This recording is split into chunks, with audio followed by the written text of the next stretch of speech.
Hello and welcome guys. SSC GD কনস্টেবলের তুমি যদি এক্সাম দিতে যাচ্ছ তাহলে এই ভিডিওটি তোমার জন্য। তো এই ভিডিওতে আলোচনা করব এক্সামের দিন সঙ্গে কি কি ডকুমেন্টস নিয়ে যেতে হবে এবং এক্সামে যেহেতু সীমিত সময় তাই তোমাদের টাইম ম্যানেজমেন্ট কিভাবে করবে আর কতগুলো প্রশ্নোত্তর করলে তোমরা সেফ জোনে থাকবে। এই ভিডিওটি আলোচনা করব এইসব বিষয়ে। প্রথমে বলে দিই তোমরা সঙ্গে কি নিয়ে যাবে। তোমরা সঙ্গে নিয়ে যাবে অ্যাডমিট কার্ড। অ্যাডমিট কার্ডটি তোমাদের রঙিন জেরক্স, যা কালার প্রিন্ট করে নেবে, এবং তার সাথে তোমাদের পেজটি নিয়ে নেবে। এই পেজটি হচ্ছে তোমাদের কোভিড ডিক্লারেশন ফর্ম। এটা তোমরা ফিল আপ করে নেবে নিজেরাই। এখানে তোমাদের দেখতে পাচ্ছ candidate name, roll number, exam date এবং যে কোনো একটা এক্সাম ডেট, এক্সাম শিফট, এইসব দিয়ে তোমরা পূরণ করে নেবে। এবং কি ডকুমেন্টস নিয়ে যাবে, ডকুমেন্টস তোমরা নিয়ে যেতে পারো Aadhaar card, PAN card, driving licence, যেখানে তোমাদের নামের স্পেলিং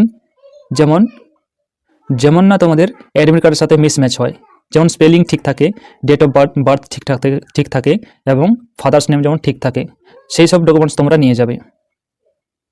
এরপর আলোচনা করব টাইম ম্যানেজমেন্ট কিভাবে করবে এক্সামের সময়।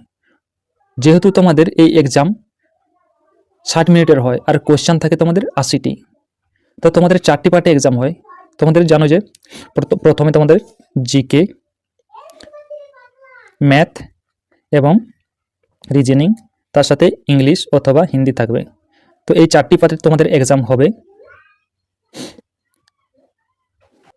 তো আমি তোমাদের বলবো প্রথমে জিকে ও ইংলিশ অথবা হিন্দি এই পার্টটা করতে প্রথমেই, কারণ তোমাদের এই পার্টে কোনো ক্যালকুলেশন ছাড়াই কোশ্চেন অ্যান্সার হয়ে যাবে।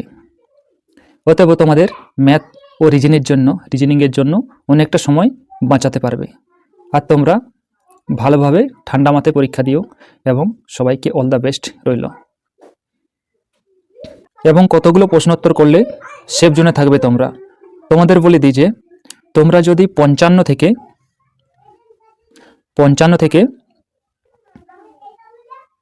60-এর মধ্যে সঠিক প্রশ্নোত্তর করতে পারো তাহলে তোমরা 100% সেফ জোনে থাকবে। এখান থেকে তোমরা যে কোনো তোমাদের পছন্দের পোস্ট একটি পাবেই। এই ছিল ভিডিওটি যদি তোমাদের কাছে ইনফরমেটিভ হয় তাহলে ভিডিওতে লাইক করে চ্যানেলটিকে অতি অবশ্যই সাবস্ক্রাইব করে রাখো, যে কোনো ছোট বড় গভর্নমেন্ট জব রিলেটেড আপডেট পাওয়ার জন্য। ধন্যবাদ।